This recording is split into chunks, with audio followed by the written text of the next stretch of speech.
ನಿನ್ನೆ ಮಾನ್ಯ ಮುಖ್ಯಮಂತ್ರಿಗಳು ಧರ್ಮಸ್ಥಳದ ವಿಷಯದಲ್ಲಿ ಒಂದು ಅಸಂಬದ್ಧವಾಗಿರ್ತಕ್ಕಂಥ ಪ್ರಶ್ನೆಯನ್ನು ನಮಗೆ ಕೇಳಿದ್ದಾರೆ. ಅವ್ರು ಕೇಳಿದ್ದಾರೆ, ನೀವು ಧರ್ಮಾಧಿಕಾರಿ ವೀರೇಂದ್ರ ಹೆಗ್ಗಡೆಯವ್ರ ಪರನ ಸೌಜನ್ಯ ಪರನ ಅಂತ ಕೇಳಿದ್ದಾರೆ. ಇದೊಂದು ಅಸಂಬದ್ಧವಾಗಿರ್ತಕ್ಕಂಥ ಪ್ರಶ್ನೆ. ಯಾಕೆ ಅಂದರೆ ಸೌಜನ್ಯ ಮತ್ತು ಧರ್ಮಾಧಿಕಾರಿಗಳನ್ನು ಎದುರ ಬದ್ರ ನಿಲ್ಲಿಸೋದೇ ಒಂದು ಪಿತೂರಿ, ಒಂದು ಷಡ್ಯಂತ್ರ. ನಾವು ಈ ಷಡ್ಯಂತ್ರದ ವಿರುದ್ಧ ಸೌಜನ್ಯ ಹತ್ಯೆಗೆ ನ್ಯಾಯ ಕೊಡಬೇಕು ಅಂತ ಆದಿಯಿಂದಲೂ ನಾವು ಧ್ವನಿ ಎತ್ತಿದ್ದೇವೆ. ಕೊಲೆಗಾರರನ್ನ ಪತ್ತೆ ಹಚ್ಚಬೇಕು, ಕೊಲೆಗಾರನಿಗೆ ಶಿಕ್ಷೆ ಆಗಬೇಕು. ಹಿಂದೆ ಕೊಲೆಗಾರರನ್ನ ಕೊಲೆ ಆಪಾದನೆ ಮೇಲೆ ಬಂಧಿಸಿ ನ್ಯಾಯಾಂಗ ಬಂಧನಕ್ಕೂ ಒಳಪಡಿಸಿ ನ್ಯಾಯಾಲಯದಲ್ಲಿ ಸೂಕ್ತ ಸಾಕ್ಷ್ಯಾಧಾರಗಳ ಕೊರತೆಯಿಂದಾಗಿ ಖುಲಾಸೆ ಆಗಿದ್ದಾನೆ. ಸರ್ಕಾರ ಮತ್ತು ಪೊಲೀಸ್ ಇಲಾಖೆ ಅಪೀಲ್ ಹೋಗಬೇಕಾಗಿತ್ತು. ಈಗ ನೋಡಿ, ದರ್ಶನ್ಗೆ ಜಾಮೀನು ಕೊಟ್ಟರು ಅಂತ ಮೇಲ್ಮನವಿ ಸಲ್ಲಿಸಿದರು, ಜಾಮೀನು ರದ್ದಾಯಿತು. ಹಾಗೆಯೇ ಕೊಲೆಗಾರ ಸಾಕ್ಷ್ಯಾಧಾರಗಳ ಕೊರತೆಯಿಂದ ಖುಲಾಸೆ ಆಗಿದ್ದಾನೆ ಅಂತಂದರೆ ಅದಕ್ಕೆ ಸೂಕ್ತ ಸಾಕ್ಷ್ಯಾಧಾರಗಳನ್ನು ಒದಗಿಸಬೇಕಾಗಿರೋದು ಪ್ರಾಸಿಕ್ಯೂಷನ್ನ ಜವಾಬ್ದಾರಿ ಇತ್ತು. ಜೊತೆಗೆ ವ್ಯತಿರಿಕ್ತವಾದ ತೀರ್ಪು ಒಂದು ಸಂದರ್ಭದಲ್ಲಿ ಇಂಥ ಗಂಭೀರ ಪ್ರಕರಣಗಳಲ್ಲಿ ಮೇಲ್ಮನವಿ ಸಲ್ಲಿಸೋದು ವಾಡಿಕೆ, ಮೇಲ್ಮನವಿ ಸಲ್ಲಿಸಬೇಕಾಗಿತ್ತು, ಅದನ್ನು ಮಾಡಿಲ್ಲ. ಆದರೆ ಮಾನ್ಯ ಮುಖ್ಯಮಂತ್ರಿಗಳು ಅಸಂಬದ್ಧವಾದ ರೀತಿಯಲ್ಲಿ ಧರ್ಮಾಧಿಕಾರಿಗಳು ಮತ್ತು ಸೌಜನ್ಯ ಅವ್ರನ್ನ ಪರಸ್ಪರ ಎದುರ ಬದರಾಗಿ ನಿಲ್ಲಿಸಿದ್ದಾರೆ. ಇದೇ ಒಂದು ಷಡ್ಯಂತ್ರ, ಇದೇ ಷಡ್ಯಂತ್ರ. ಈ ಷಡ್ಯಂತ್ರ ಅದ ವಿರುದ್ಧ ನಾವಿದ್ದೇವೆ, ನ್ಯಾಯದ ಪರ ನಾವಿದ್ದೀವಿ. ಮುಖ್ಯಮಂತ್ರಿಗಳೇ, ನೀವು ಯಾರ ಪರ ಅಂತ ಕೇಳಿದ್ರಿ. ನಾವು ಧರ್ಮದ ಪರ, ನಾವು ಹಿಂದೂ ಧರ್ಮದ ಪರ, ನಾವು ನ್ಯಾಯದ ಪರ. ನಮಗೆ ಇದರಲ್ಲಿ ಯಾವುದೇ ಅನುಮಾನ ಇಲ್ಲ. ನಾವು ಹಿಂದುವಾಗಿ ಹುಟ್ಟಿದ್ದೇವೆ, ಹಿಂದುವಾಗೇ ಸಾಯ್ತೇವೆ. ಗಳಿಗೆಗೊಂದು ನಾಟಕ ಆಡಲ್ಲ. ನಾವು ಮಸೀದಿ ಹತ್ರ ಹೋಗಿ ನಮಾಜ್ ಮಾಡೋದು, ಚರ್ಚ್ ಹತ್ರ ಹೋಗಿ ಇನ್ನೊಂದು ಥರ ಆಡೋದು, ದೇವಸ್ಥಾನ ಹತ್ರ ಬಂದು ಉದ್ದನಾಮ ಇಟ್ಕೊಳ್ಳೋದು, ನಾಟಕ ಆಡಲ್ಲ. ನಮ್ದು ಯಾವಾಗಲೂ ಒಂದೇ. ನಾವು ಹಿಂದುವಾಗಿ ಹುಟ್ಟಿದ್ದೀವಿ, ಹಿಂದುವಾಗೇ ಸಾಯ್ತೀವಿ, ಹಿಂದುವಾಗೇ ಬದುಕ್ತೀವಿ. ಇನ್ನೊಂದು ಕಡೆ CM ಅವರು ಹೇಳ್ತಾರೆ ಧರ್ಮಸ್ಥಳ ಯಾತ್ರೆಯನ್ನು ಇವರು ರಾಜಕೀಯ ಮಾಡ್ತಾಯಿದ್ದಾರೆ, BJP ಅವರು ಅಂತ ಹೇಳ್ತಾರೆ ಸರ್. ಅಲ್ಲ, ಈಗೇನಂದರೆ ಯಾವುದು ರಾಜಕಾರಣ?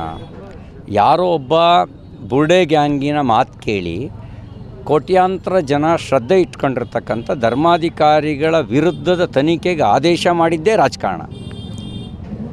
17-18 ಕಡೆ JCB ತಗೊಂಡು ಅಗದಿದ್ದೇ ರಾಜಕಾರಣ. 6 ಅಡಿ 3 ಅಡಿ ಗುಂಡಿ ತೆಗಿಯೋಕ್ಕೆ ಜನ ಸಿಗಲ್ಲ. 22 ಅಡಿ 24 ಅಡಿ ಯಾವನೋ ಬುರ್ಡೆ ಮಾತು ಕೇಳಿಕೊಂಡು ಗುಂಡಿ ತೋಡಿದ್ರಲ್ಲ, ಅದು ರಾಜಕಾರಣ. ಷಡ್ಯಂತ್ರದಲ್ಲಿ ಸಿಗಾಕ್ಸ್ಬೇಕು ಅಂತ ಮಾಡಿದ್ರಲ್ಲ, ಅದು ರಾಜಕಾರಣ. ಸತ್ಯದ ಪರವಾಗಿ ನಿಲ್ಲೋದು, ಧರ್ಮದ ಪರವಾಗಿ ನಿಲ್ಲೋದು, ಧರ್ಮಾಧಿಕಾರಿಗಳ ಕುಟುಂಬದ ಬಗ್ಗೆ ಶ್ರದ್ಧೆ ಇದ್ದವ್ರು ಮಾಡೋ ಕೆಲಸ. ನಾವು ಶ್ರದ್ಧೆ ಇದ್ದವರು ಆ ಕೆಲಸ ಮಾಡಿದ್ದೀವಿ. ಶ್ರದ್ಧೆ ಇಲ್ಲದೆ ಇದ್ದವರು ತನಿಖೆಗೆ ಆದೇಶ ಮಾಡಿದ್ರು. CM ಅವರು ಇನ್ನೊಂದು ಕಡೆ ಹೇಳ್ತಾರೆ ಈಗ ಮತ್ತೆ NIA ಮಾಡಂತ ಹೇಳ್ತಾರೆ. ನಿಮ್ಗೇನಂದರೆ, ಈಗ ಬುರ್ಡೆ ಗ್ಯಾಂಗಿನ ಸತ್ಯ ಹೊರಗೆ ಬಂದಿದೆಯಲ್ವಾ, ಇಂಥ ಒಂದು ಗಂಭೀರ ಪ್ರಕರಣಗಳಲ್ಲಿ ಪ್ರಮುಖ ವ್ಯಕ್ತಿಗಳ ಮೇಲೆ ಆಪಾದನೆ ಬಂದಾಗ ದೂರಿನ ಸತ್ಯಾಸತ್ಯತೆಯ ಬಗ್ಗೆ ಪರಿಶೀಲನೆ ಮಾಡಿಕೊಳ್ಬೇಕಾಗಿದ್ದು ಯಾರ ಜವಾಬ್ದಾರಿ ಇತ್ತು? ಮಾಡಿದ್ರಾ? ನಾನು 2 ತಿಂಗಳ ಹಿಂದೆನೇ ಹೇಳಿದ್ದೆ, ದೂರುದಾರನನ್ನು ಮಂಪರು ಪರೀಕ್ಷೆಗೆ ಒಳಪಡಿಸಿ, ಇದ್ರ ಹಿಂದ್ಗಡೆ ಷಡ್ಯಂತ್ರ ಇದೆ ಅಂತಕ್ಕಂಥದ್ದನ್ನು ಹೇಳಿದ್ದೆ. ಈಗಲೂ ಪುನರುಚ್ಚಾರ ಮಾಡಲಿಕ್ಕೆ ಬಯಸ್ತೇನೆ. ಇದರ ಆಳ ಅಗಲ ಭಾಳ ದೊಡ್ಡದಿದೆ. ಶ್ರದ್ಧಾಭಂಗ ಮಾಡಿದ್ರೆ ಉಳ್ದ ಮತಾಂತರ ಮಾಡೋರಿಗೂ ಸುಲಭ ಆಗುತ್ತೆ, ಹಿಂದೂ ಸಮಾಜ ಒಡೆಯೋರಿಗೂ ಸುಲಭ ಆಗುತ್ತೆ. ಈಗ ಜಾತಿ ಪಂಥವನ್ನು ಮೀರಿ ಜನ ಗವಿಮಠಕ್ಕೆ ಹೋಗ್ತಾರೆ, ಗವಿಸಿದ್ದೇಶ್ವರನ ಜಾತ್ರೆಯಲ್ಲಿ ಪಾಲ್ಗೊಳ್ತಾರೆ. ಅದೇ ಥರ ಜಾತಿ ಮತ ಪಂಥವನ್ನು ಮೀರಿ ಧರ್ಮಸ್ಥಳಕ್ಕೆ ಹೋಗ್ತಾರೆ, ಭಕ್ತಿ ಭಾವದಿಂದ ಹೋಗ್ತಾರೆ. ಆ ಭಕ್ತಿಯ ಭಾವನೆಗಳಿಗೆ ಧಕ್ಕೆ ತರಬೇಕು ಅನ್ನುವಂಥ ಷಡ್ಯಂತ್ರ ಇದೆ.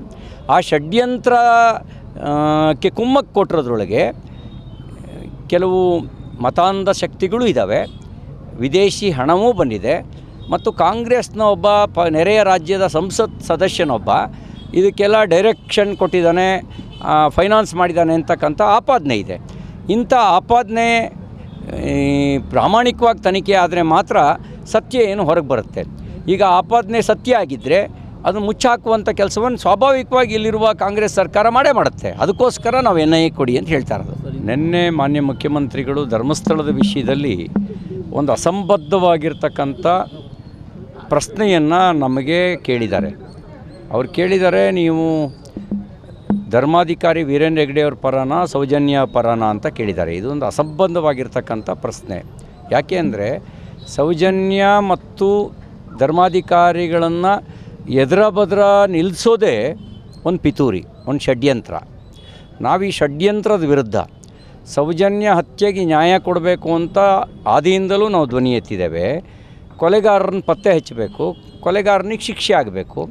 ಹಿಂದೆ ಕೊಲೆಗಾರರನ್ನ ಕೊಲೆ ಆಪಾದನೆ ಮೇಲೆ ಬಂಧಿಸಿ ನ್ಯಾಯಾಂಗ ಬಂಧನಕ್ಕೂ ಒಳಪಡಿಸಿ ನ್ಯಾಯಾಲಯದಲ್ಲಿ ಸೂಕ್ತ ಸಾಕ್ಷ್ಯಾಧಾರಗಳ ಕೊರತೆಯಿಂದಾಗಿ ಖುಲಾಸೆ ಆಗಿದ್ದಾನೆ. ಸರ್ಕಾರ ಮತ್ತು ಪೊಲೀಸ್ ಇಲಾಖೆ ಅಪೀಲ್ ಹೋಗಬೇಕಾಗಿತ್ತು. ಈಗ ನೋಡಿ, ದರ್ಶನ್ಗೆ ಜಾಮೀನು ಕೊಟ್ಟರು ಅಂತ ಮೇಲ್ಮನವಿ ಸಲ್ಲಿಸಿದರು, ಜಾಮೀನು ರದ್ದಾಯಿತು. ಹಾಗೆಯೇ ಕೊಲೆಗಾರ ಸಾಕ್ಷ್ಯಾಧಾರಗಳ ಕೊರತೆಯಿಂದ ಖುಲಾಸೆ ಆಗಿದ್ದಾನೆ ಅಂತಂದರೆ ಅದಕ್ಕೆ ಸೂಕ್ತ ಸಾಕ್ಷ್ಯಾಧಾರಗಳನ್ನು ಒದಗಿಸಬೇಕಾಗಿರೋದು ಪ್ರಾಸಿಕ್ಯೂಷನ್ನ ಜವಾಬ್ದಾರಿ ಇತ್ತು. ಜೊತೆಗೆ ವ್ಯತಿರಿಕ್ತವಾದ ತೀರ್ಪು ಒಂದು ಸಂದರ್ಭದಲ್ಲಿ ಇಂಥ ಗಂಭೀರ ಪ್ರಕರಣಗಳಲ್ಲಿ ಮೇಲ್ಮನವಿ ಸಲ್ಲಿಸೋದು ವಾಡಿಕೆ, ಮೇಲ್ಮನವಿ ಸಲ್ಲಿಸಬೇಕಾಗಿತ್ತು, ಅದನ್ನು ಮಾಡಿಲ್ಲ. ಆದರೆ ಮಾನ್ಯ ಮುಖ್ಯಮಂತ್ರಿಗಳು ಅಸಂಬದ್ಧವಾದ ರೀತಿಯಲ್ಲಿ ಧರ್ಮಾಧಿಕಾರಿಗಳು ಮತ್ತು ಸೌಜನ್ಯ ಅವ್ರನ್ನ ಪರಸ್ಪರ ಎದುರ ಬದರಾಗಿ ನಿಲ್ಲಿಸಿದ್ದಾರೆ.